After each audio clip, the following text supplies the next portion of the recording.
All right, greetings. Welcome back to Black Bear News, where everything is connected. How are you all doing? Everything is connected, and all the viewers are smarter than the average bear. How y'all feeling? Bella says, I'm growing food. Yes, sir.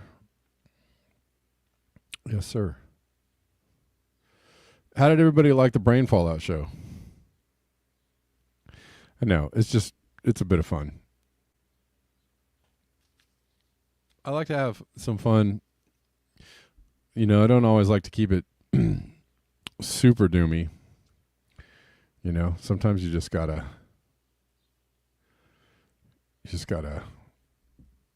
you know, let it fly. And actually, I feel like that's the way to get to some good stuff. Anyways. I'm going to do more of those. I don't know if I'm going to do one tonight. Probably not tonight. Maybe I'll do another Brain Fallout tomorrow. Giga says it was cool, but I got no notification in time to distract me from other pursuits. Yeah, it was fun to do the video theme, actually, yes. It was. I promised to give you more I was working on the show and the art and the video yesterday, and I was like, I don't know, I just had time and I had a bunch of things to talk about, and I just felt like, screw it, let's do a show. So I put it up, you know, I don't know, half an hour before I did the show. So that wasn't necessarily fair to give people the notice, but it is what it is. Anyways, we're live on YouTube, Rockfin, Colin.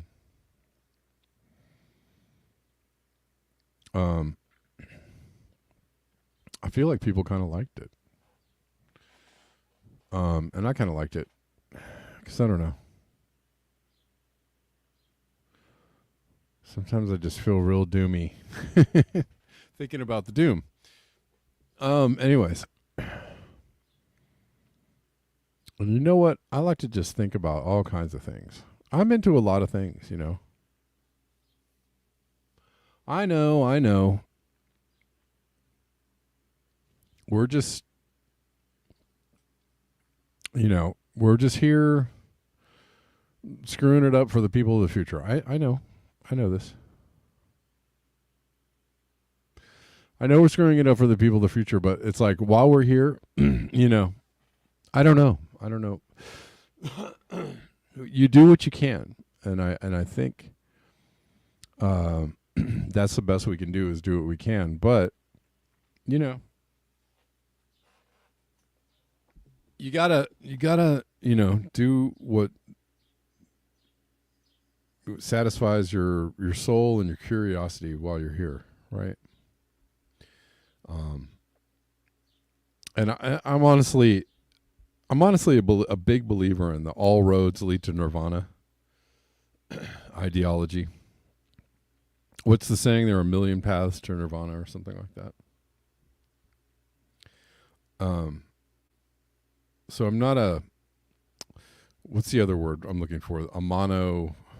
Not a monotheist, but there's a word for people that think that one thing is the solution to all the problems, you know. And or maybe one thing is the cause of all the problems, or maybe just one thing is the thing they just want to focus on all the time. I'm not one of those people. I have certified attention deficit. I have certified attention deficit. I am very interested in a lot of things. I like to think about it. I'm into so many different things in life. And I like to keep it interesting, for myself and others. And so, I'm not yes, I am also a certified doomer. And yes, I believe that, we're screwing it up for the future people of the planet, but I just, I can't just sit around and think about that all day.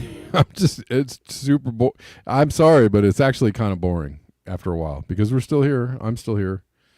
And yes, I'm doing everything that in my power, and maybe I could do a lot more. I'm doing, what I can to kind of take myself out of the system, to talk to other people about what it is to be in the system and all that kind of stuff. But, I'm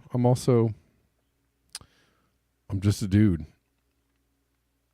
trying to get by in the big city. You know what I'm saying? So.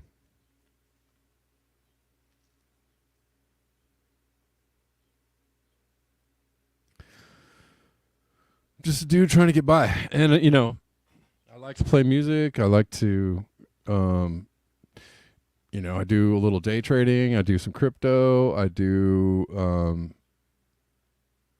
I think about all kinds of things in the world. So ain't nothing wrong with that. Ain't nothing wrong with that. Ain't nothing wrong with that. Ain't no shame in the game. I like to garden. I like to cook delicious meals. I like to get out and hike sometimes. I like to do a bunch of things. I'm sure there's probably some more things I'm forgetting, but whatever. Going South says, turns out German guys made a music video back in 1970 about the current situation in the USA. Ah. Aha.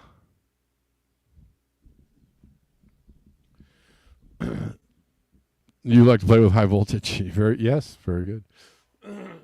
So that's what I'm saying. What I'm trying to say, what I'm trying to get to is, and people ask me sometimes, like, well, how do you stay positive? How do you keep your head up? How do you? For one, I don't. Craft work, yes, I'm a big fan of craft work. For one thing, I don't. Yes, I am. I know all about the doom. I am not of the doom. I am not in the doom all the time. I'm not. I'm just not. I don't live that way. I don't function that way. I don't think about the world in that way. I just see it for what it is. I see it happening, and I'm like, okay, noted. I see where things are going. I see, lots of possible outcomes. I see lots of timelines. I try to adjust, try to slowly, daily adjust my life and my habits accordingly. And then I do the things I got to do in life. I do the things I want to do in life, and I do the things I got to do in life. And that's pretty much it. Yes, Autobahn. Yep. I want to do some microgreens, Gigabane. Yes, I do. I've actually been thinking about that a lot. I've been thinking about microgreens, and I may do them. Rockfin people, how you doing? Anybody in Rockfin? Got a few folks.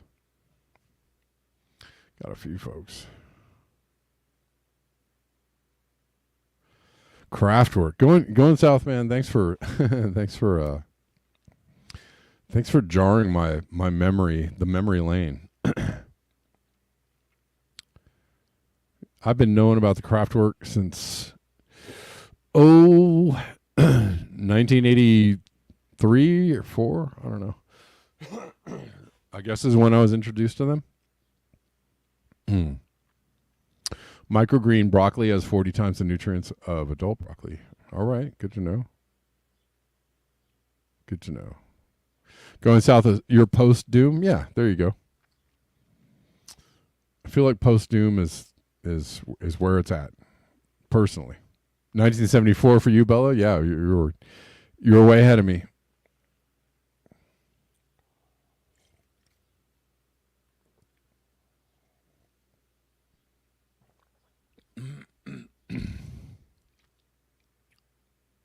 Steph C says, I think there are doomers that are severely depressed and they are different than those of us that are not depressed. I don't know why some people have a more optimistic disposition than others.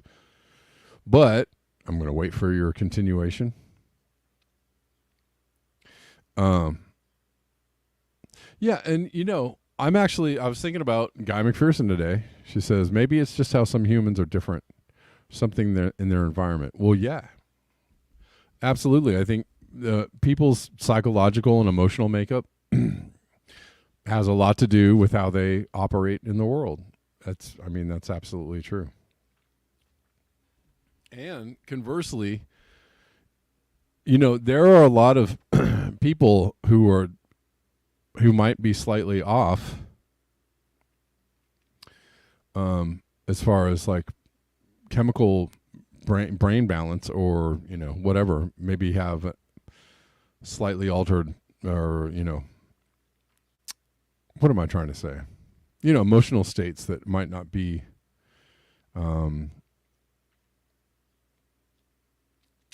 tuned to healthy, calm and forward moving living, right? Is that roundabout enough? People with issues. There is what I'm trying to say. People with issues are drawn to certain parts of the internet, especially, conspiracy theories, especially, doomism, especially, that's also true too. Right? Which comes first, the chicken or the egg? I don't know. I think doomism is something that people see because they're in touch with reality. And then I also think it's some people can be have a predisposition to to see things in a certain way that creates like, oh my God, it's falling apart, right? Everything's falling apart. Anyways, I was thinking about Guy McPherson because kind of the dad, the doom dad, the dad of doom, Guy McPherson, and and I was thinking about his, the thing is about do what you love, right? Just go forward, do what you love, right? Like don't. Or seek joy, or do what makes you happy, because time is short. And that's absolutely sage advice. Absolutely sage advice. Do what you love, find joy, because time is short. Whether the world is going to crap or not, your time is short on this planet. Whether the world is going to crap or not, you have a limited window in which to experience joy. Experience it. To going south, okay. I don't know about that. Maybe, who knows? Anybody, there's so many people who I have personally considered, but I don't, until I have some solid data and evidence behind that, I don't know about that. Don't know about that. So anyways, here we are. Here we all are. A guy owns YouTube. A guy.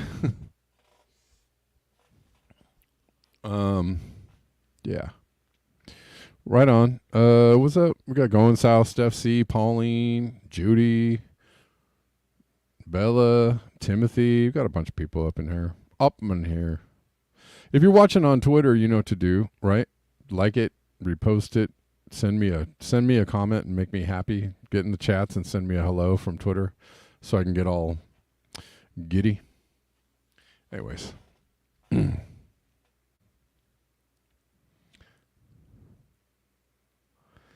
So yeah, how about that doom?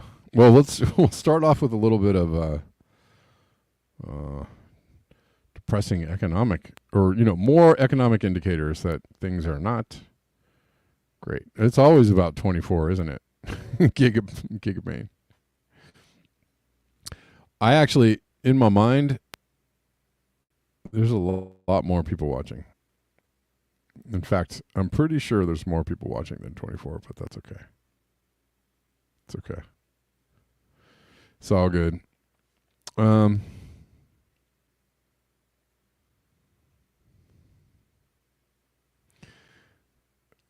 data from the Daily Hodl, 517 billion in unrealized losses hit U.S. banking system. FDIC says 63 lenders on brink of insolvency. This is from yesterday, June 2nd. Yikes.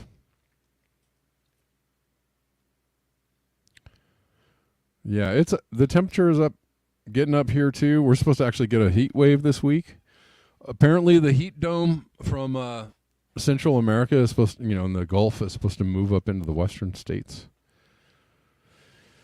So, I'm not really looking forward to that, but whatever. 87 in Vermont, though, is pretty toasty. 87 in Vermont is toasty. My God. Anyways. Unrealized losses in the U.S. banking system are once again on the rise, according to new numbers from the Federal Deposit Insurance Corporation. In its quarterly banking profile report, the FDIC says banks are now saddled with more than $500 billion in paper losses on their balance sheets, due largely to exposure to the residential real estate market. Ooh, yikes. I was just talking about this. About the real estate market and they've been talking, it's been years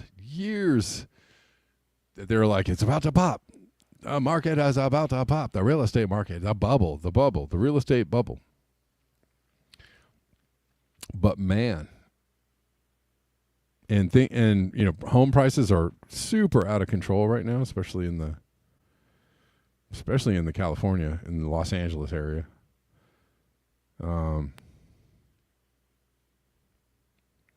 Anyways, but when you see stuff like this, right? When you see, $500 billion in unrealized losses due largely to exposure to the residential real estate market, that has to make you go, oh, I don't know.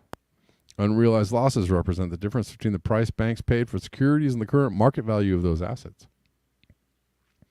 Although banks can hold securities until they mature without marking them to market on their balance sheets, unrealized losses can become an extreme liability when banks need liquidity. Unrealized losses on available for sale and held to maturity securities increased by 39 billion to 517 billion in the first quarter. Youch. And combine that with the fact that the federal debt is increasing by $1 trillion every 10 days or something like that, or the federal debt, $1 trillion every 10 days, something like that. Higher unrealized losses on residential mortgage-backed securities resulting from higher mortgage rates in the first quarter drove the overall increase. It's the ninth straight quarter of unusually high unrealized losses since the Federal Reserve began to raise interest rates in the first quarter of 2022. The FDIC also says the number of lenders on its problem bank list rose last quarter. According to the agency, these banks are on the brink of insolvency due to financial, operational, or managerial weakness, or combination of such issues. And a hush filled the room. Anyways,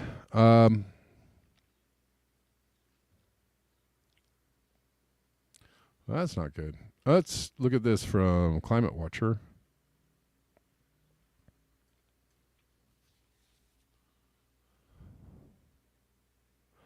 Another climate gobsmacking graph. And Earth's energy imbalance. A few people have been bringing this point up here. Can you see? Can you see?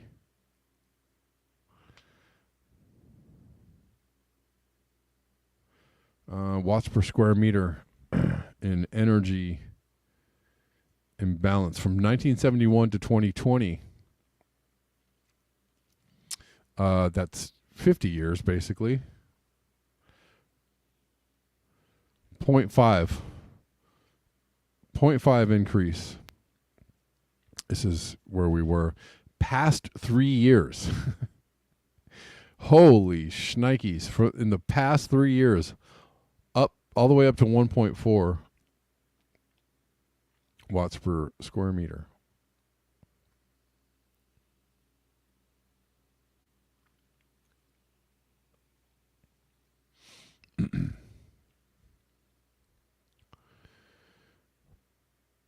So chew on that for a second. And that is probably why we're seeing things like this every darn day.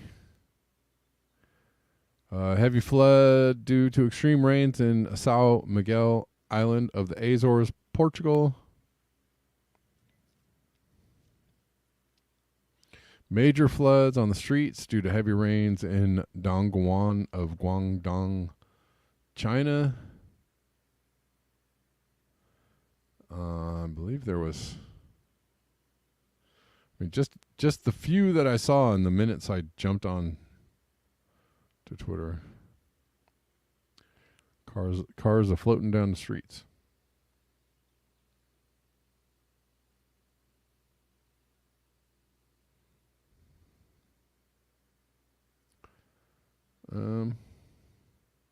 Heavy rain. Oh, these are the other ones I saw that were just wild.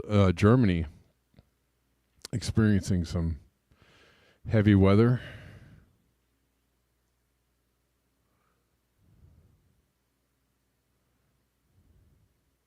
It ain't heavy. It's just the weather. Look at this. Look at this. Watch this. Pow. Good Lord. That's right. John Glad says interest paid on the national debt is now $859 billion.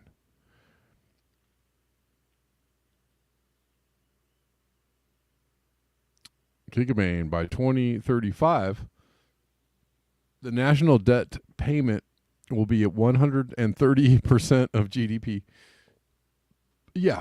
Can you say unsustainable? And that's not that is not sustainable to 2035. And that's the part that makes people start to shake and sweat, is that I don't know how $1 trillion every 10 days is sustainable. And so, also I just was covering yesterday. Was I talking about yesterday? Target and all these major, and we'll talk about it, I think today, maybe we'll talk about it today. A bunch of major retailers started dropping prices because people are struggling, right? And obviously, right, people are spooked. People are struggling. Inflation is like 300%. And they're like trying to drop prices to, get people to keep coming back to the store and buying more things. And I remember the last time that happened during the Great Recession, I guess is what it was called. I mean, that happened when that was happening. When you saw fast food places dropping everything to $1 or trying to, come out with dollar menus, and places around the country like dropping the prices on things because, it just, people are just scraping, right? There was a popular video running around on Twitter a few weeks ago, a guy in a gas station saying like, you want to know why things are so bad. And he went around to all the pumps and saw how much people were pumping for gas, and it was like $10, $10, $10, $10. He's like, people are screwed. Because people can't afford to put more than $10 of gas in their gas tank. And if in California, gas is $5 a gallon. So that's not going to get you very far. Anyways, I was just thinking the last time I saw retailers and other people dropping their prices because they understood that people didn't have any more money. They had already announced there was a recession. Everybody already knew. Right now, they're like, no, the economy is better than ever. It's the greatest economy since FDR. Blah, blah, blah. And everybody knows that's a bunch of bullshit. Yeah, I haven't seen Andre. I was just thinking about that too, Bella. I haven't seen Andre in a while.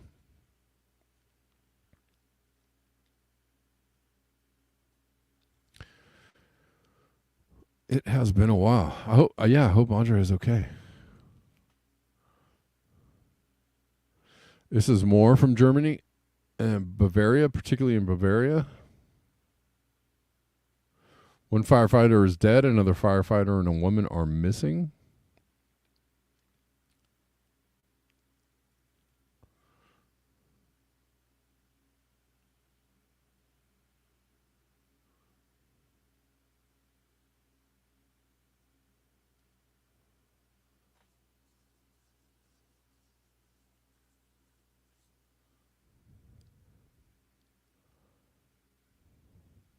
All right, let's look at this from.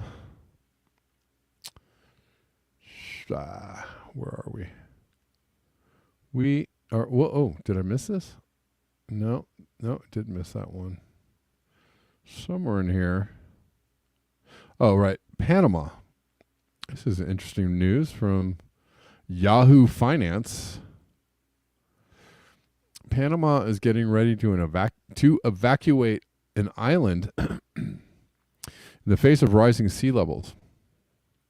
This is a tiny island as part of the San Blas archipelago off Panama's Caribbean coast, or Caribbean, whatever way you want to say it. On a tiny island off Panama's Caribbean coast, about 300 families are packing their belongings in preparation for a dramatic change.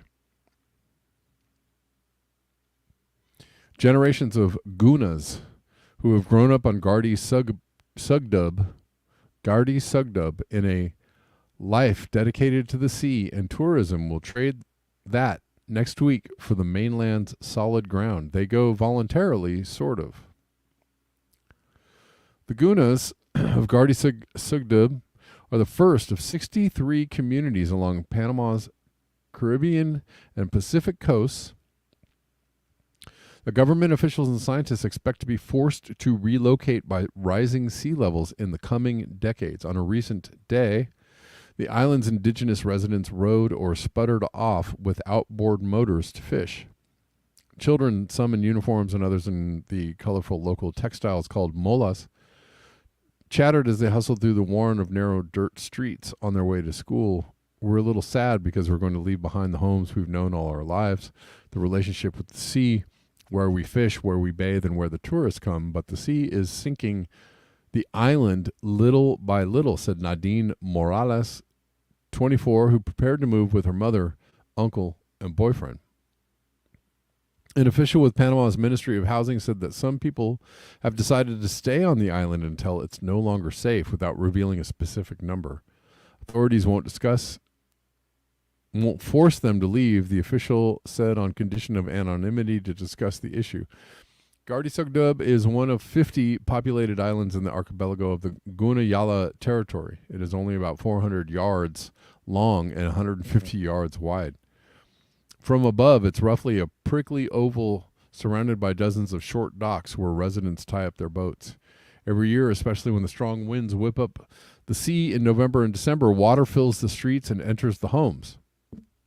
Climate change isn't only leading to a rise in sea levels, but it is also warming oceans and therefore powering stronger storms. The Gunas have tried to reinforce the island's edge with rocks, pilings, and coral, but seawater keeps coming. And that's, obviously we see this happening in several places.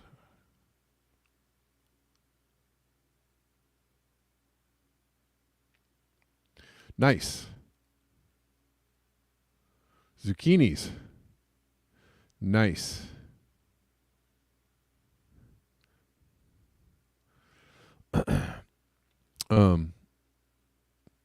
Isn't that what they fix up the ice with and hockey rinks, zucchinis.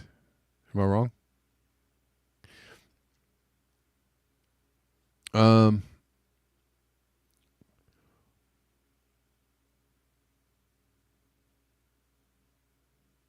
Anyways,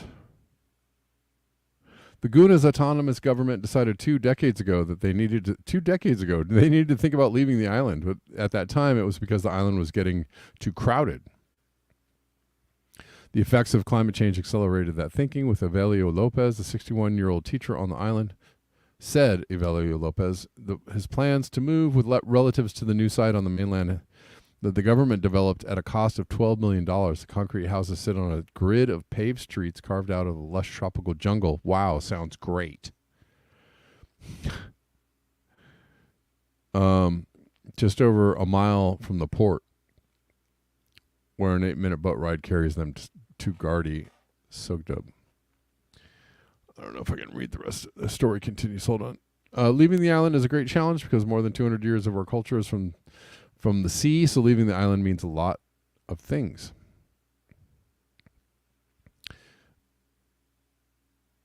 Leaving the sea, the economic activities that we have there on the island, and now we're going to be on solid ground in the forest. We're going to see what the result is in the long run. Stephen Patton, director of the Smithsonian Institution's Physical Monitoring Program in Panama, said that the upcoming move is a direct consequence of climate change through the increase in sea level. The islands, on average, are only a half meter above sea level, and as that level rises, sooner or later, the Gunas are going to have to abandon all of the islands almost surely by the end of the century or earlier. Residents of a small coastal community in Mexico moved inland last year after storms continued to take away their homes. Governments are being forced to take action, from the Italian lagoon city of Venice to the coastal communities of New Zealand. A recent study by Panama's Environmental Ministry's Climate Change Directorate, with support from the universities in Panama and Spain, estimated that by 2050, Panama would lose about 2% of its coastal territory to increases in sea level. Also, I just covered a few months ago the water inundation in New England, right? I think it was in Massachusetts. They paid like $500,000 for like a wall of sand to guard against these storms coming in from the sea and washing away their homes, and it washed away in one day. And that's, yeah, so it's happening everywhere pretty much.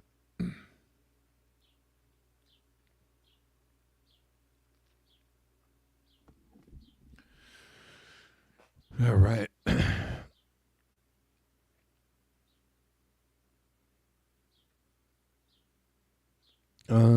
Something I wanted to read from.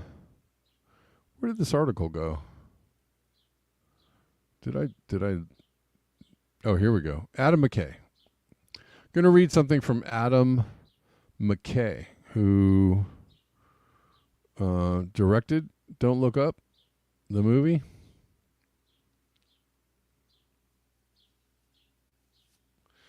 He says, in the years I've been saying climate is much more urgent than we think, I've been met with hundreds of eye rolls from establishment liberals, but not once. Except a few interviews, has anyone asked, why do you say that? So here's an answer to the question almost no one asked.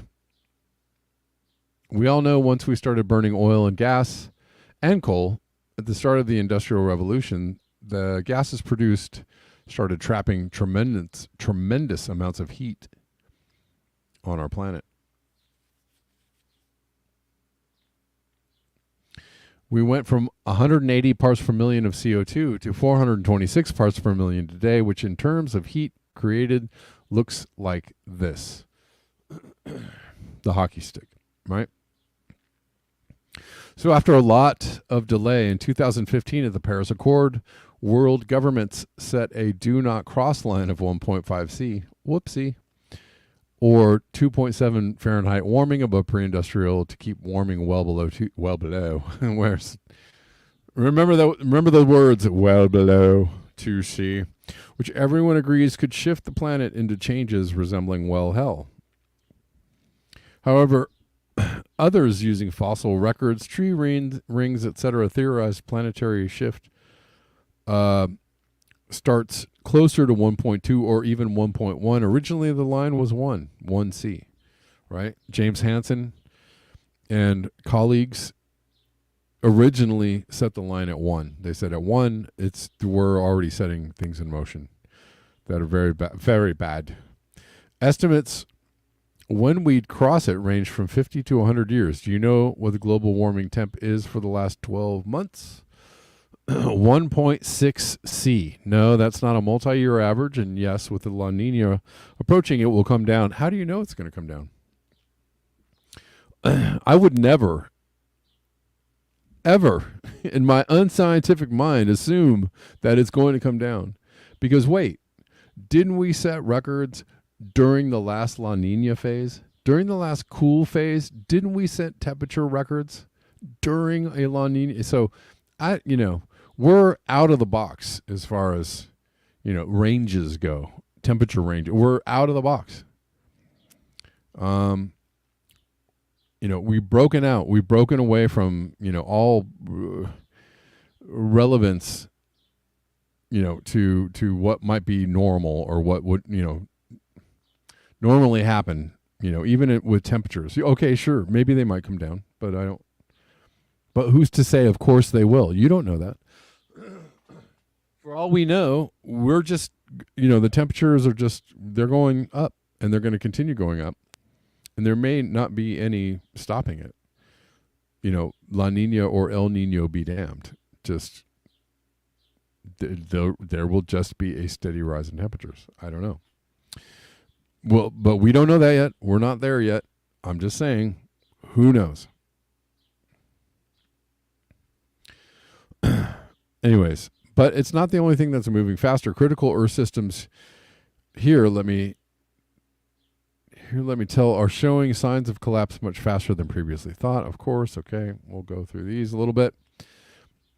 Climate crisis is turning the Arctic green. Scientists are baffled why the oceans are warming so fast. Amazon rainforest reaching tipping point. And Antarctic doomsday glacier is melting even faster than scientists thought, etc. Major cities are running out of water around the globe. 5% of the boreal forest burned last summer. Acapulco, Derna, Lahaina, and countless towns have been wiped out. What's so horrible is that there are so many things we could be doing right now to prepare, prevent, maybe innovate. Most think climate deniers are the problem, but they're only 11 to 14% of the population. In my experience, it's the delayers who do the most damage with sideways talk, filtering everything through a near constant electoral lens. After the Inflation Reduction Act passed, this op-ed ran. Did Democrats just save civilization? Oh, yeah, okay. Let's read on. Yeah, see where this point goes. Look, the IRA had some good stuff in it. I actually replied to this. No. Some good, some bad, but it all ignored two all-important questions, time frame and risk. Scientist Sir David King, as establishment as they come, said 2 years ago, the next 5 to 6 years will determine everything. Well, and if that's true, which is why I replied to this particular post, if the next 5 or 6 years they're going to determine everything, then we're not even we're not even in the right mindset, mind frame, paradigm of how we should be talking about this. But right, I don't know. I'm not going to go too far down that road, but I think you all understand what I'm saying. We are talking about. They're talking about economic and or technological fixes to this problem when we should be talking about, civilizational level organizational shifts or changes, right? We shouldn't be, I guess economics kind of underpins everything, sure. But unless we actually come to the realization that economics or the economy is the thing that's killing the planet, until we can have a let's start here moment, You can't have any conversation at all. At all. Right? Because you have to have the conversation about, well, we're going to have to reduce the economy. We're going to have to start doing things that are good for the people, good for the planet, right? That aren't just completely profit driven and waste driven and destruction driven, because that's what the economy is right now, right?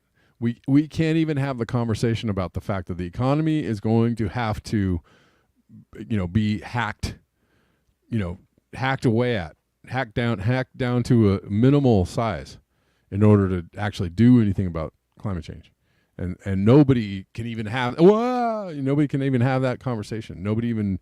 It just doesn't even fit in people's brains. Like, what are you talking jobs and what are you going to do? Right? Because anyways.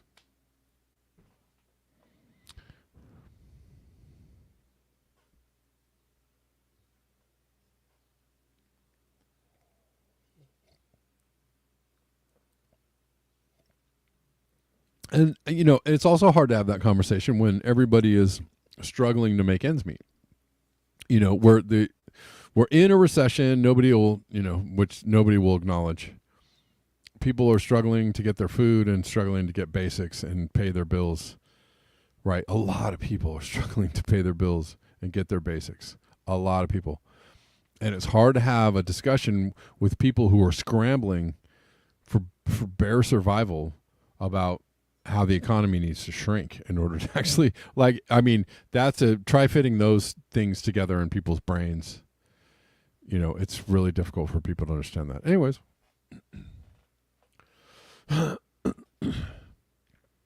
Gigabane says this paradigm is not for saving. Deep adaptation is our only shot. Yeah.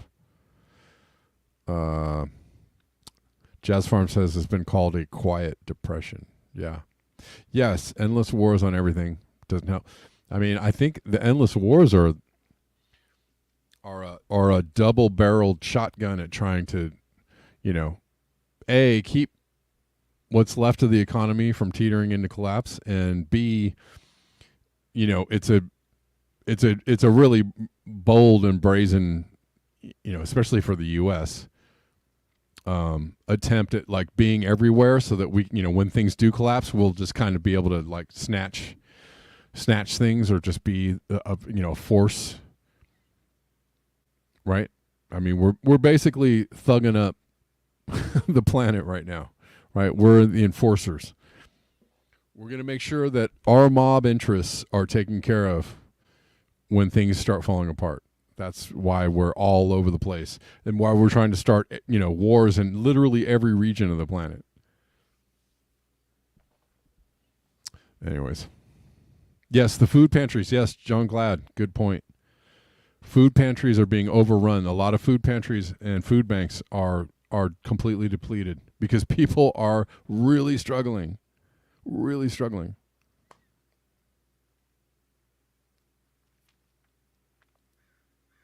Absolutely right.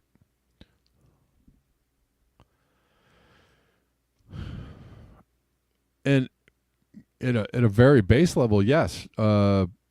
Fuel consumption by the military, right? I mean that's a driver of the economy in and of itself. I mean, you have the lady from Missouri who was saying people are struggling to survive because we're not re-upping these contracts to supply weapons to Israel, right? We got to get it together, guys, and come on, let's get this money flowing to Israel because we need to keep our economy going. Literally, she said that out loud. I was like, wow, okay.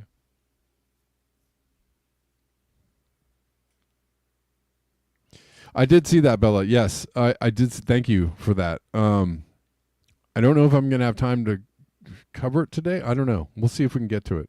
If we don't get to it today, we will tomorrow, for sure. I did. It's right here. It's in my queue.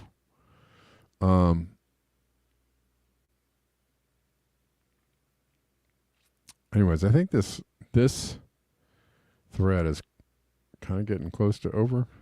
So why aren't you hearing about this every day? The answer is billions of dollars of oil, or billions of oil dollars flowing through world governments and news media. There are incredible climate journalists out there, but their work is constantly framed as an environmental story. We have to start thinking and behaving differently about this incomprehensible crisis. We need to be mobilizing at World War II scale right at this second. If you don't believe me, listen to what the scientists are saying. He's referencing the Guardian article, why world's top climate scientists are in despair, which I think we covered this, didn't we? Pretty sure.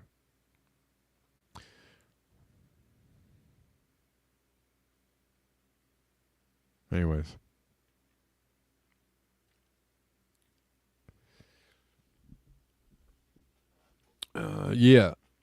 No raise on our national. Pauline says no raise on our national minimum wage, no universal health care, but the stock market is doing great. It is all-time highs. All-time highs. It's kind of a wonder to behold, right?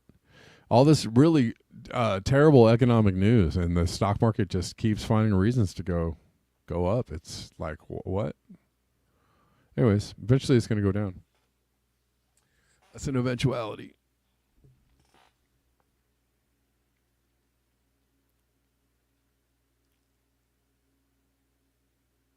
All right. So this is the time when I let you know. Thank you for tuning in. And if you appreciate the show being here, coming to you for free 99 every single day, Monday through Friday, sometimes on Saturdays, sometimes even on Sundays. Did a show every day this last week. Yeah, if you like what you are getting here, please consider supporting the show in a financial way. There are a bunch of links below and all the usuals, Venmo, PayPal, et cetera, et cetera. I so very much appreciate you and your support. People that already support, you know who you are, and I thank you. Free 99 a week. That's right, Kameshwari. That's right. Anyways, where'd the moderator go, Max? Oh, the moderator has been long. I think moderator is taking a break from Doom. If you're wondering where the moderator went to, I think the moderator is taking a Doom break. Which, you know, hey, as I said at the beginning of the show, do what you got to do. Do what you got to do to keep your sanity and keep yourself going forward. This is something, okay, so I'll cover this a little bit because I meant to cover this the other day and I straight up just missed it. And it's always self-moderating. I don't know how well that's going, but sure. Anyways, Jen Bendel here. D.P. Carrington shows how to report on something while ignoring those who worked it out over a year ago, thereby buttressing the status of those who got it wrong on an existential issue for humanity. Termination shock. Termination shock. Cut in ship pollution sparked global heating spurt. And, you know, we've heard this discussion several times. Several times. Sudden cut in pollution in 2020 meant less shade from the sun and was a substantial factor in record surface temperatures in 2023. This is what people are saying, why we got such a sudden burst of heat. You know, I always think it's a little bit of and, not or. This and that, not this or that. So this could be, you know, some lack of global dimming, and you know, there's El Nino involved. There's just the everyday, you know, steady rise of temperature. There's, you know, a lot of people are talking about, you know, carbon sinks now becoming carbon sources. There's a lot of things happening. Anyways, but this is one of the things.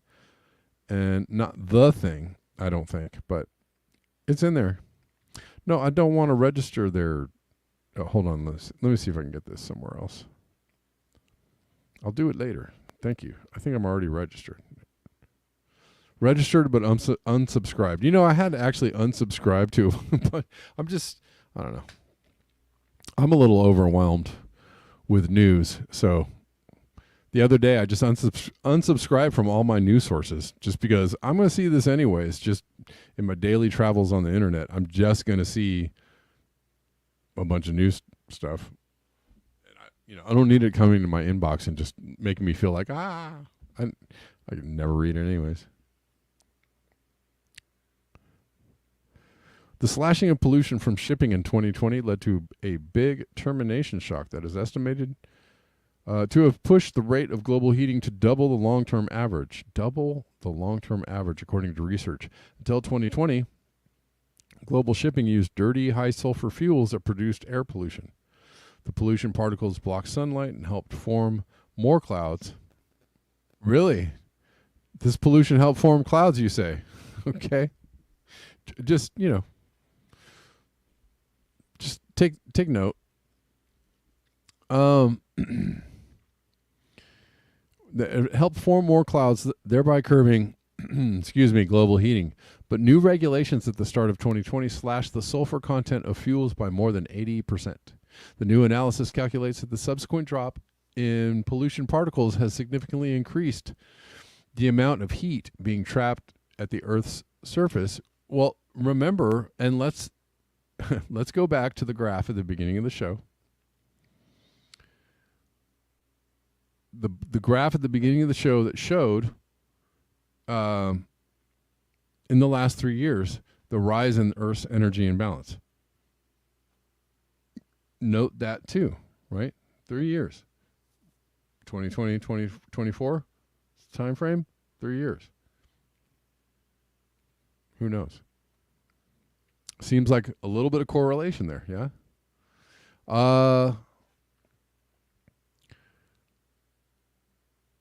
The pollution particles block sunlight, help form more clouds, and we read that. The new analysis calculates the subsequent drop in pollution particles has significantly increased the amount of heat being trapped. I read that. The researchers said the sharp ending of decades of shipping pollution was an inadvertent geoengineering experiment, revealing new information about its effectiveness and risks. Also, kind of a strange thing that we're taking these particulates out of the air and then at the same time talking about we're going to have to block the sun or do something about the energy imbalance or do something about, the influx of radiation. You know what I'm saying? You hear what I'm saying? It's a strange thing because it is geoengineering. It absolutely is.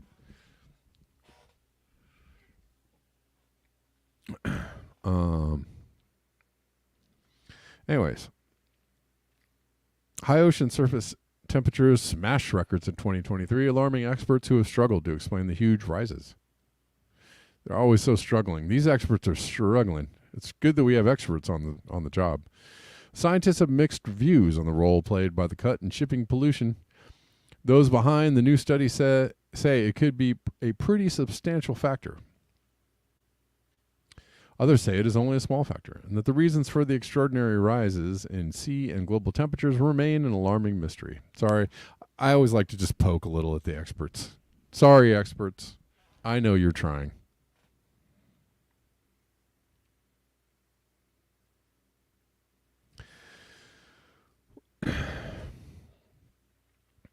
Dr. Tianle Yuan at the University of Maryland, U.S., who led the study, said the estimated 0.2 watts per square meter of additional heat trapped over the oceans after the pollution was cut was a big number, and it happened in 1 year. So it's a big shock to the system. We will experience about double the warming rate compared to the long-term average since 1880 as a result. He said the heating effect of the pollution cut is expected to last about 7 years. The research, published in the journal Communications, Earth and Environment, combined satellite observations of sulfur pollution and computer modeling to calculate the impact of the cut. It found the short-term shock was equivalent to 80% of the total extra heating the planet has seen. since 2020 from longer-term factors such as rising fossil fuel emissions. The scientists used several simple climate models to estimate how much this would drive up average global temperatures at the surface of the Earth, finding a rise of about 0.16 C over 7 years. This is a large rise and the same margin by which 2023 beat the temperature record compared with the previous hottest year. However, other scientists think the temperature impact of the pollution cut will be significantly lower due to feedbacks in the climate system, which are included in the most sophisticated climate models. The results of this type of analysis are expected later in 2024. Pollution particles are one of the largest uncertainties in the climate system and pretty hard to measure, said Dr. Zeke Hosfather at Analyst Carbon Brief.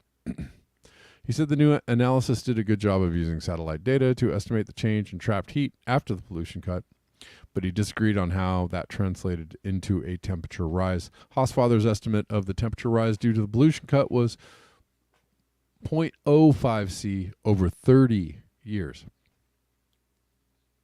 The pollution cut is certainly a contributing factor to the recent warmth, but it only goes a small way towards explaining the 0.3 C, 0.4 C, and 0.5 C margins, a monthly record set in the second half of 2023.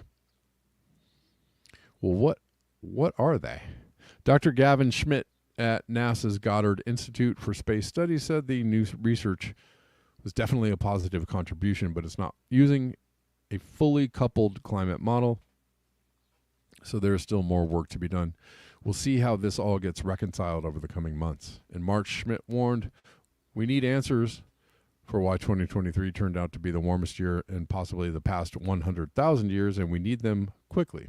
He said the recent El Nino event and a rise in solar activity were not sufficient explanations. Deliberately pumping aerosols into the air over the oceans to stimulate more cloud cover has been proposed as a way of cooling the Earth. You see the ridiculousness here, right? Yuan says years of shipping pollution followed by a sharp cut was an accidental large-scale experiment. We did inadvertent geoengineering for 50 or 100 years over the ocean. The new analysis indicates that this type of geoengineering would reduce temperatures but also bring serious risks. These include the sharp temperature rise when the pumping of aerosols stopped, the termination shock, and also potential changes to global precipitation patterns, which could disrupt the monsoon rains that billions of people depend on.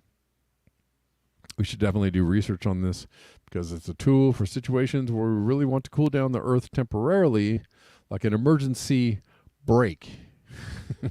He said, this is not going to be a long-term solution because it doesn't address the root cause of global warming. All right, you guys, you feel like that cleared it up for you? No? Okay, me neither. All right. It is the most Fauci non-prison year. Yeah, we'll talk about that on brain fallout, probably the next one. Man, I don't know when the next one's going to be. I really kind of wanted to do one tonight. I don't know if I'm going to do one tonight. I may do one tomorrow. Probably do it tomorrow. All right, guys. It is 5 on the nose. And that's about all the time I got. I really do appreciate you hanging out with me. Let me make sure I don't want to miss anybody. If I got somebody to thank for some supports.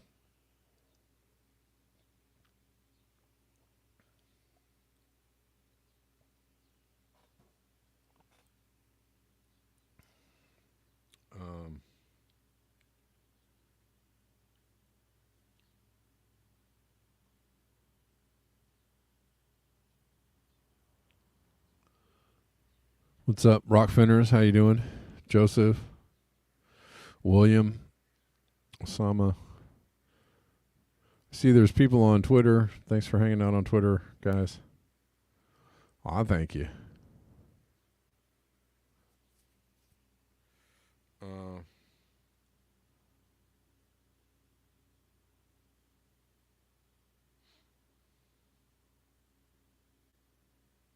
All right.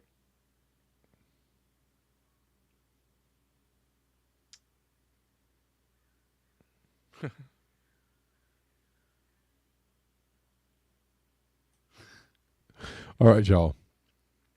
I appreciate you being here. I will see you tomorrow. Thank you for your eyes, your ears, and your conscience, and especially thank you for the conversation. And until next time, peace.